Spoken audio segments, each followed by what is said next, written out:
À 7h42 du matin, le téléphone de Léa a sonné une dernière fois, alors qu'elle était censée être seule au sommet d'une montagne. Personne n'a jamais compris ce qui s'est passé après cet appel. Et ce qui rend cette histoire encore plus troublante, c'est qu'elle est basée sur des faits réels, avec des zones d'ombre jamais expliquées.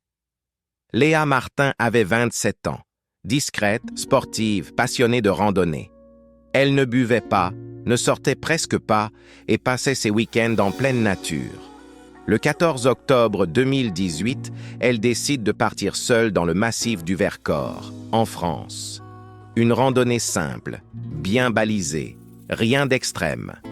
Elle prévient sa sœur, elle laisse un mot chez elle, elle prend son téléphone chargé à 100%, tout semble normal. À 6h50 du matin, Léa est filmée par une caméra de parking près du sentier. Elle sourit. Elle met son sac sur le dos, puis elle disparaît dans la forêt. C'est la dernière image officielle d'elle.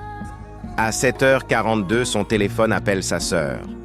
Mais quand sa sœur décroche, personne ne parle, juste un bruit, un souffle. Et au loin, ce qui ressemble à du vent violent ou quelqu'un qui court. L'appel dure exactement 12 secondes, puis plus rien. Les secours sont alertés le soir même, quand Léa ne rentre pas. Une équipe de recherche est envoyée dès l'aube. Hélicoptères, chiens pisteurs, volontaires.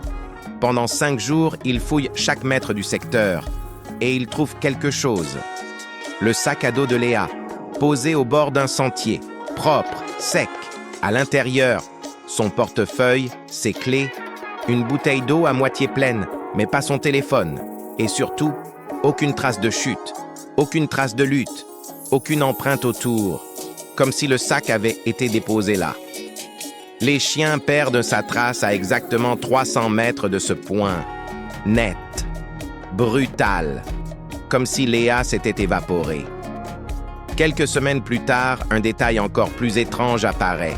Le téléphone de Léa envoie un signal, 3 jours après sa disparition, à plus de 40 km du lieu des recherches, dans une zone totalement isolée. Quand les enquêteurs arrivent sur place, il n'y a rien. Pas de téléphone, pas de corps, rien.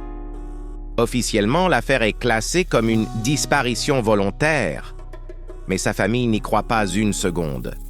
Léa avait des projets, un travail, un appartement, et aucune raison de disparaître. Aujourd'hui, plus de 6 ans ont passé. Aucun témoin, aucune preuve, aucune explication logique. Juste une caméra, un appel étrange, un sac posé trop proprement, et une jeune femme qui s'est volatilisée en pleine montagne. Alors dis-moi, accident? Fuite volontaire? Ou quelque chose que personne n'ose expliquer? Parce que parfois, les histoires vraies sont bien plus effrayantes que la fiction.